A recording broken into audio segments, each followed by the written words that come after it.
success that they've seen in the past and works really well? Man, I think it starts with the mentality. I think all the guys on the same page was just a big thing you have to have in the team. And then, yeah, they just had one common goal, just the grit aspect of it. And, yeah, that's what I could say probably contributes most of success is the grit that everybody has and the same mindset.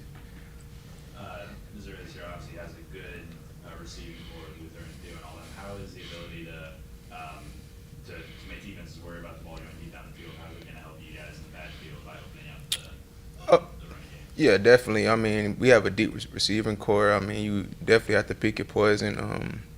And yeah, it makes it a lot easier knowing. I mean, you either gonna play them or you gotta play the run. So it's gonna put a lot of D coordinators in the bind. Marcus, I'm pretty sure you led the country in carries per game last year. How's the mentality changing? Are there advantages to having more than one guy back there? Oh yeah, I mean, it's definitely a plus to have somebody like not having to take all the load and stuff like that. But I mean, as far as reps, I mean, it's a lot of experience for me. I would say, but yeah, having a deep running back room, a lot of experienced guys. I mean, it's definitely a refreshing to know. Coach Drake just said you and they complement each other well. In what ways you feel like you complement each other? And what's your relationship with him? Yeah, I mean, yeah, we I don't want to say we're two different type of running backs, but yeah, we definitely have our own styles and stuff like that, and yeah, I mean, me and Nate, we tight. I mean, we done went to IHOP together, got something to eat, all types of stuff. You know, me and play the game. Like, if I wasn't in this meeting, we'd probably be at home playing the game together. So, yeah, me and Nate tight, and that's with a lot of guys on the team too. But yeah, me and Nate tight, and yeah, we're two different. I mean, different styles of running. So yeah, it's complement each other well. Go ahead. Marcus, you actually played against Nate last year in a game. Did you know him then? What was your relationship Yeah, with Marcus? yeah. I did. I knew. I definitely knew of Nate. But I didn't know him then. But yeah, yeah, we played against him. Yeah. Marcus, how would you describe your running style and who are some guys, whether it's at the collegiate or professional level, that you try to take things from and apply to your I'm own sorry. game? You said that last part again. Well, say the whole question again, please. Who are some guys that out of the collegiate or the NFL level that you try to take things from and apply to your own game? Yeah, a lot of different guys. Everybody has their own value and that you can kind of like take note from. But I mean, growing up, I was a big Marshawn Lynch fan. So if anything, just the mentality of Marshawn Lynch running through somebody's face. So. What's the biggest hurdle coming from Georgia State to Mizzou? Biggest hurdle is basically just I guess just getting acclimated with the brotherhood, putting in the work, the grit, and having the grit so my teammates can trust me. That's really my biggest thing.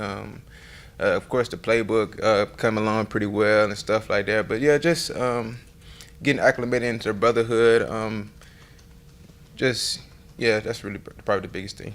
Marcus, how much of your decision to come here was based off of seeing the success of Cody last year, a guy coming from a smaller school, produced there, was able to produce here as well?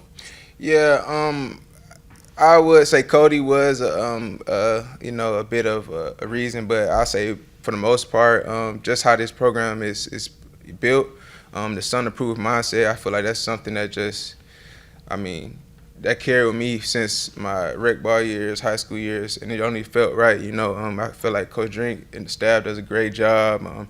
The atmosphere, and then just being a part of a program where you know you have a chance to do something that has never been done before, rather than going somewhere else and be tradition. I just want to be like it's just that grit here. So yeah, it's just that part.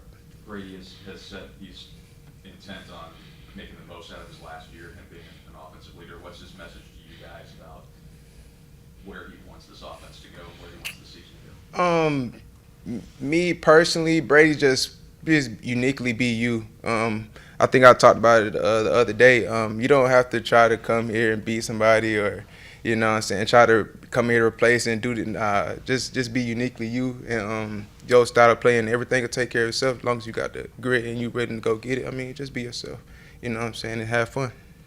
How do you prepare for a team that has new coaching staff, so many different players coming on the team? How does that kind of change how you would go into a game when you have? Yeah. I mean, it's definitely a little bit difficult because, I mean, like you said, 60 new transfer coaching staff, stuff like that. So a lot of that is just built on executing your brand of football, like doing what you do best, you know, executing the plays that we already have and stuff like that, and just yeah, big emphasis on doing your part and executing your job and playing fundamental football, honestly.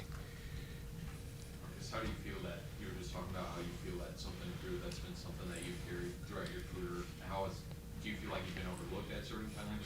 Oh yeah, I mean, I always feel like it's you know, I wouldn't say overlooked, but I always had that chip on my shoulder. I mean, I went to my high school was a 2A high school, not a big high school. We didn't have a football field, anything like that. So just like I always just had that mentality.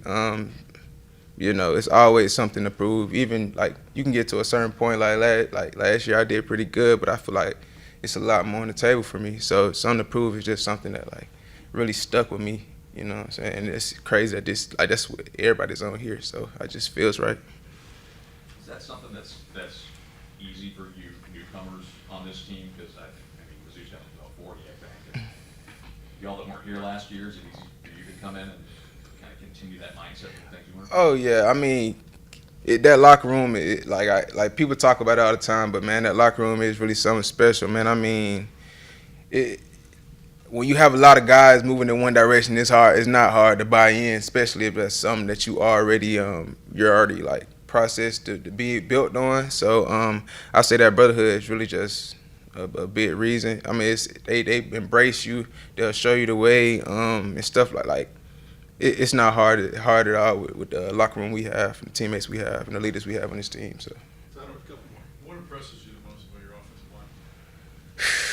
just, I mean, at the end of the day, they're talented. You know, they're talented. They're experienced, but the most part, like, if I had to pick one, it's their grit, their grind, their want to. So it's good to know that you have some gritty O linemen in front of you. You talked about the playbook, outside zones, big part of this offense. What does that take for a running back? How do you run that scheme effectively?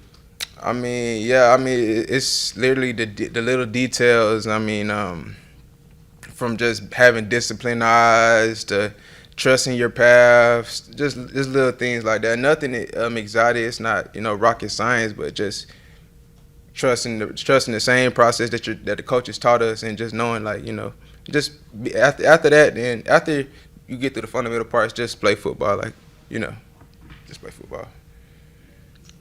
Thanks, guys. Thanks, Marcus. Appreciate y'all.